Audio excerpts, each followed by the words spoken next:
And now, it's time for another Dice Tower review with Ryan Metzler.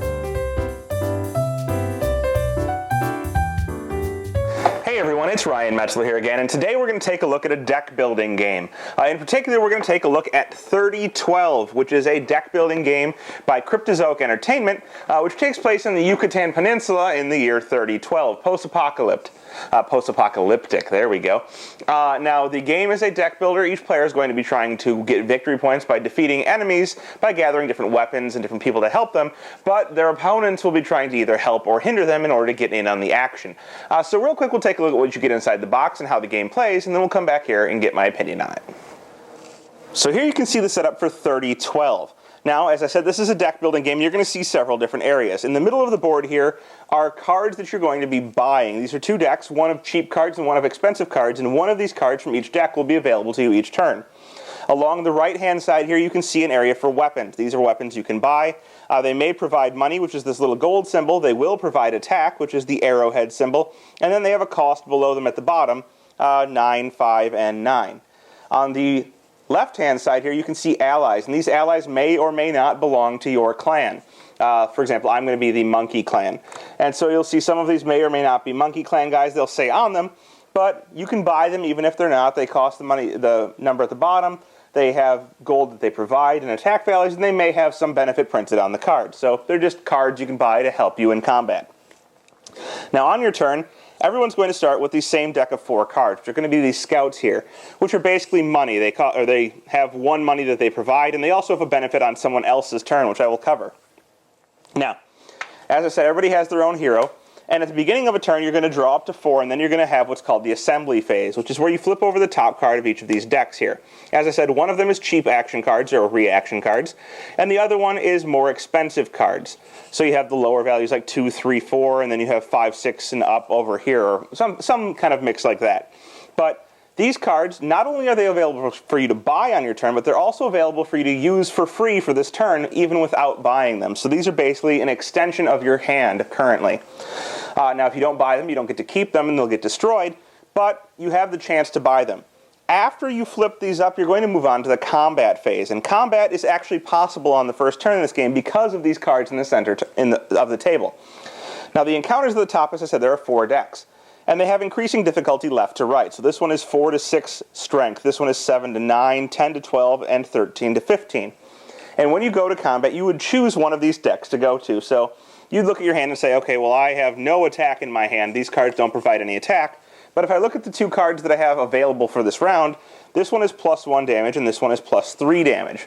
So I would have 4 total damage, plus my hero is level 1. And at level 1, he has an attack of 1. So your attack is always equal to your level. So I have 5 potential attack. And that may be, a consideration for me to go and go into an encounter. So maybe I decide, okay, I'm going to encounter one of the 4 to 6 difficulties. At this point, you're going to take one of these cards, and you're going to draw the card and place it face down. Now, everyone else in the game has their hand of cards, and they probably have scouts in their hand because you start with some scouts. And you can get more throughout the game in various ways, but you start with scouts, and everyone around the table in turn order has the choice of either assisting you, or they can decide to try and stop you from being successful. So they could play a scout from their hand, and this scout here says it either does +1 damage while aiding, or it adds 1 to the defense of the monster when blocking. So each player has the choice of either helping or trying to hinder you. So everybody would decide, and let's say they all decided to help you. So they're going to add their value. They're going to add 1 to your attack. At this point, you would reveal, and let's say it's a 3-player game, so they've added 2 to your attack. And you look at this guy here, and he has a strength of 5. So we're going to try and kill this guy with his strength of 5. So now that we have our 5, we can see a couple other things on this card. On the left-hand side is the renown you will get, or the victory points you'll get at the end of the game for winning this card, which is 1. It's this little tiny red number. On the left-hand side here, I guess it's actually left and right, I have it backwards because I'm holding the card, is the number of experience you get for defeating this. So it's worth 2 experience. In addition, it says on the bottom, encounter, roll a die. It says if you roll a 1 or a 2, add that amount to this encounter's defense. So you would roll a die, And if it's a 1 or a 2, it's not. I would add that much to its defense. Well, it's a 5. So we have a 5 defense. I had 5 to start with, plus 2 assisting is 7. I defeat this card, and I would take this card. Each player who assisted would split up the experience. So the experience is 2. We had 2 players assisting plus the 1 player fighting. Means that we have 2 divided by 3. We round up. Everyone gets 1 experience. So everyone who fought is going to get their experience, and they're going to move up 1 experience, making them level 2, which means they'll be stronger in attacking next time. However, the renown goes only to the player who fought this, and they're going to take it and add it to their discard pile, just like in any other deck building game, and it's going to provide no real benefit for the rest of the game. So you're going to get it in your hand later, and it's going to suck. So that is the combat phase. Now, everybody who had decided to block combat, meaning they add to the monster's defense, if those players are successful, at that point, they are going to go ahead, successful meaning that they stop the other player from winning the combat, they are going to get the experience for that fight, and the renown, this card's just going to go back on the bottom of the deck, and no one will get the victory points. So there is a benefit to trying to stop somebody in that you'll advance your own level, and they won't get the benefit of the victory points if they are not successful. Anyhow, after you go through that, you're still going to have all of the cards. Even though you use these cards, they don't go away. So you're going to have your 4 scouts, and you're going to have the cards that are still out there available to you. And when you do this, you're going to go ahead and you're going to be able to make a purchase, or multiple purchases if you want. And the things you may purchase are the cards that you have flip face up here, if you haven't destroyed them because they have a destroy effect to use them.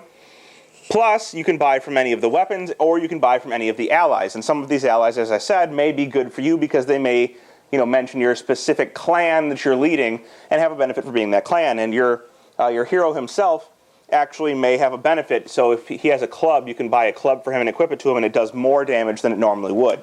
So each race has kind of its own benefits. But the way you're going to buy things is you're going to look at how much money you have. For example, I have 4 here and 5 there. I can spend this money in order to try and buy something. So I could look around and see what I wanted to buy. The costs are kind of high of these cards and these cards over here. Maybe I want to buy a trident, or maybe I just want to buy this poison dart. And I would take this card and buy it, and I've spent 2 of my money. And I would put it in my discard pile with my other card. Now, I haven't bought this 6, and I have 3 money left over. If you don't spend all of your money, you can accumulate gold tokens. They look like this. And for when you don't spend money, you can carry over 1 gold token for each turn that you don't spend money. So even though I haven't spent 3 money, I only get to carry over 1 gold token. In addition, if you ever lose combat, you lose your hoard of gold tokens. So it's a good idea to spend them before you potentially lose them. In addition, with these gold tokens, after you've done your purchasing, you can move into what's called reserving. And you have the choice to reserve any of these face-up cards, one of these 2 that's left over, for a future turn to try and buy it. It's basically another card that will be out there that you can buy. And when you do this, you're going to take the card and you're going to put this gold token on it to show that you've started to pay for it. So in order to reserve, you have to have a gold token. If you don't reserve your cards, it goes around the table in turn order, and each other player can reserve it if they want. But you can only have 1 reserved card at a time, so if you already have one, you have to discard that card and pay another gold token to reserve another card. After this, you're going to go to the end phase of the turn. You're going to discard all of your cards from your hand. They're going to go into your discard pile, and you're going to draw a new hand of 4 cards, which in this case, you'd shuffle up your whole deck and draw a new hand. After that, it's going to go to the next player, and they're going to do the same thing, going through, replenishing, flipping these 2 cards up, getting some new action cards or reaction cards, different values, having the choice to go to combat, then having the choice to buy things, and so forth and so on. And they're going to have adding new cards to their hand. I happen to draw the scouts again, but maybe on my future turn I managed to pull out the poison dart, and I have these cards out here that are both reactions, so you can draw cards and make choices for this one, or you get to draw a card here and then discard up to 3 cards, and for each card you discard, you get to draw another card. So this one lets you cycle through pretty fast in your deck. So as you buy more things, you're going to have a better deck. As I noted, you're going to have the cards that are out on the table, so what you have will be constantly changing based on what flips up from these, in order to try and defeat these monsters and accelerate your own level by moving up this track. When a player reaches all the way to the Exalted, meaning they've leveled up a bunch, doesn't necessarily mean have a lot of victory points. Maybe they cooperated in a lot of fights. But when one player gets to the Exalted track, that's the last turn of the game. At this point, you're going to go through your deck, and you're going to find all of the cards you have with renown values. So the little red number here on the left-hand side, you're going to add all of those up. And whoever has the most renown points by best, working with other players and getting other players to help them and killing a lot of monsters will be the winner. Well, there you have it. That is 3012 by Cryptozoic Entertainment. Now, as far as deck builders go, This is another deck builder. In my opinion, for the most part, a deck builder is a deck builder is a deck builder, but each one tries to add its own specific, twist to the genre, and 3012 does accomplish that. I like the fact that you can carry money over from turn to turn. One money, not too much money, but that if you, make a mistake and you don't spend that money before you can potentially lose it, then it's gone. So there's an incentive to not save too much in order to be able to use it. I like the accumulation of weapons, and I like the accumulation of different familiars and stuff like that. I even kind of like the assisting or trying to prevent your opponents from doing things in order to get, in on that. But there's aspects I don't like. The randomization and sometimes of fighting the different encounters. You have to roll that die. And I'm never a big fan of dice rolling. I like to be able to plan out my turns. So that kind of throws a big wrench into it for me. Now, I'm not saying it's a bad game. It's actually not a bad game at all. I like the twists it adds. But that is the downside of it for me, is that randomization aspect. But if that sounds good to you, you're definitely going to enjoy this game. I think there's definitely something here. Not the best of the deck builder genre, but definitely a title worth checking out. Thanks for watching our review today. For more information about board games, as well as the #1 board game audio podcast, check out Dicetower.com for reviews, interviews, and more.